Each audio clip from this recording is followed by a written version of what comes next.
Hello and welcome भाई, स्वागत है आप सभी का हमारे एक और नए वीडियो के अंदर। दोस्तों एक बार फिर से हम लोग एक और क्वेश्चन को लेके आ गए हैं। आज के क्वेश्चन में हम लोग ये समझने वाले हैं, जब कभी भी आपके खेत में एसिड रेन होती है तो एसिड रेन की वजह से जो मिट्टी होती है खेत की वो तो खराब हो जाती है, बर्बाद हो जाती है।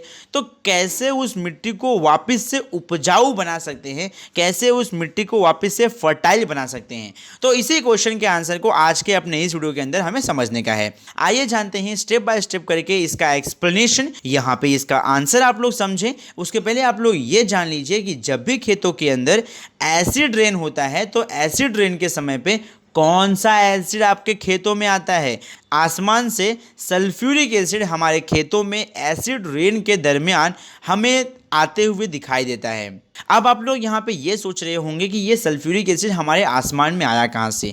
तो भाई आप लोगों ने माइनिंग का नाम सुना रहेगा। अब आप लोगों में से शायद ही कोई ऐसा होगा जिसने केजीएफ नहीं देखा होगा, जो मूवी निकली थी केजीएफ करके, रॉकी वाली। ऐसा कोई नहीं होगा जिसने नहीं देखी होगी, आप सभी ने देखी होगी वो वाली मूवी। तो वो मूवी के अंदर आपने ये नोटिस किया रहेगा कि वहाँ पे बहुत ज़्यादा मात्रा में माइनिंग करी जाती है, सोने की खुदाई की जाती है। तो इतनी ज़्यादा माइनिंग करने से होता क्या है, इतनी ज़्यादा माइनिंग करने से ज़मीन के अंदर सल्फर डाइऑक्साइड गैस होता है, ये गैस बहुत ज़्यादा रिलीज़ होके आसमान में जाता है। और आसमान में इतना सारा गैस जब जाएगा तो इतने सारे गैस के जाने की वजह से वहाँ पे जो गैस होता है, आपको मालूम है गैस के मॉलिक्यूल अगर करीब आएंगे तो वो बन जाते हैं लिक्विड, और लिक्विड के मॉलिक्यूल अगर एक दूसरे के ज़्यादा करीब आएंगे तो वो बन जाते हैं सॉलिड। तो यहाँ पे माइनिंग के दरमियान जो सल्फर डाइऑक्साइड गैस निकलती है वो गैस जाती है आसमान में, और बहुत ज़्यादा सल्फर डाइऑक्साइड गैस के आसमान में जाने से वहाँ पे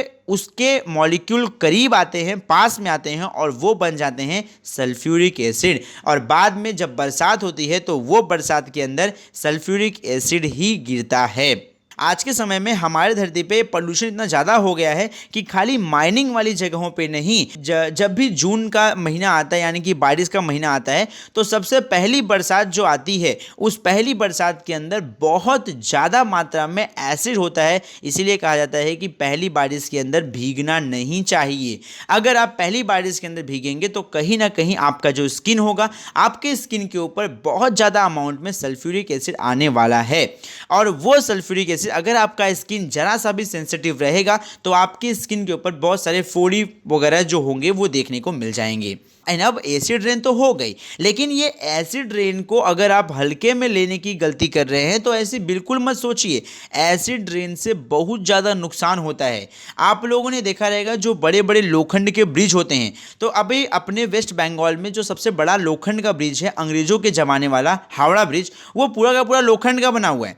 तो लोखंड है, मतलब अगर एसिड उसके ऊपर गिरेगा तो कहीं ना कहीं उसमें जंग लगने वाली है, इरोजन होने वाला है। और लोखंड के साथ में अगर ज़्यादा जंग लगेगा तो कहीं ना कहीं एक समय पे वो लोखंड कमज़ोर हो जाएगा।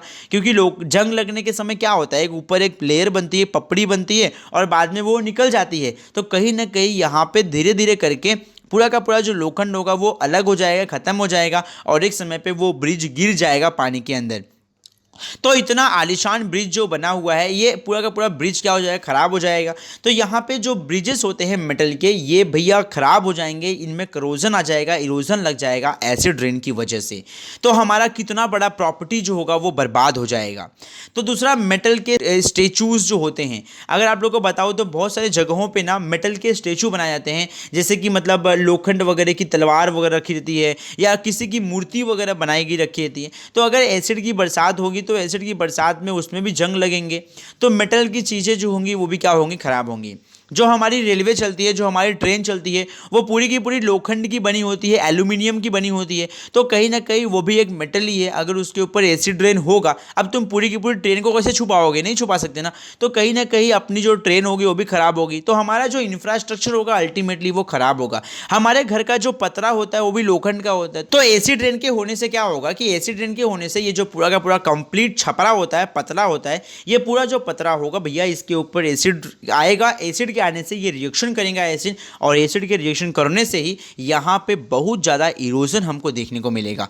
तो ये सब जो होता है, ये सब नुकसान होता है एसिड रेन की वजह से। इसलिए मैंने पहले ही कहा कि आप लोग एसिड रेन को बिल्कुल भी हल्के में ले नहीं सकते हैं। तो यहाँ पे अब सवाल आता है कि ये एसिड रेन को बड़े पैमाने पे जो हो रहा है इसे हम कंट्रोल नहीं कर सकते हैं, क्योंकि हम एज ए इंडिविजुअल नहीं कुछ कर सकते। अगर हमारा पूरा समाज चाहेगा तो कहीं ना कहीं हम इसे रोक सकते हैं। तो सर यहाँ पे हम लोग इंडिविजुअली क्या कर सकते हैं, कैसे अपने आप को बचा सकते हैं, कैसे हमारा जो खेत है जो बर्बाद हो गया है एसिड रेन की वजह से, हमारी फसलें जो बर्बाद हो गई हैं, हम अपने खेत को वापस से कैसे उपजाऊ बना सकते हैं।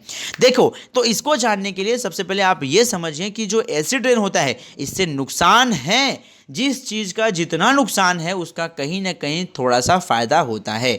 हमारे सोसाइटी में, हमारे इन्वायरमेंट में कुछ ऐसे बैक्टीरिया होते हैं जिसे हम लोग कहते हैं एसिडोफिलम बैक्टीरिया, यानी कि जिसे एसिड पसंद होता है उसे कहते हैं एसिडोफिलम बैक्टीरिया।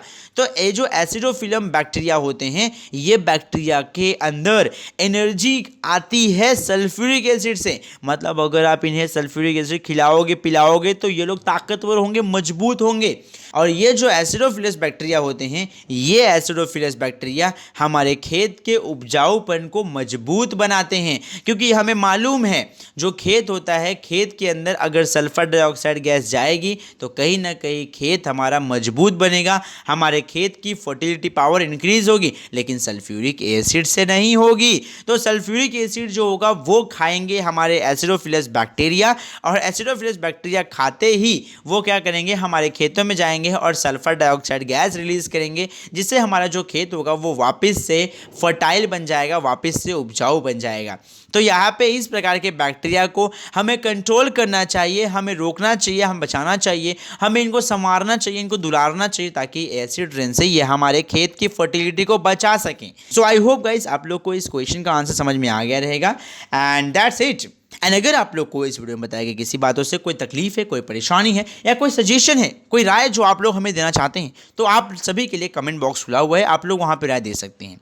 अगर आप लोग को हमारी वीडियो से कुछ वैल्यू सीखने मिली है तो फटाफट हमारे चैनल को सब्सक्राइब करें, और साथ ही साथ में अपने उन दोस्तों के साथ इस वीडियो को शेयर करना बिल्कुल ना भूलें जिन लोगों को इस क्वेश्चन को समझने में तकलीफ हो रही है, क्वेश्चन को नहीं, क्वेश्चन के आंसर को समझने में तकलीफ हो रही है। मोबाइल से दूर रहिए, पढ़ाई लिखाई करिए। As usual, thank you for watching. जय हिंद, बाय बाय।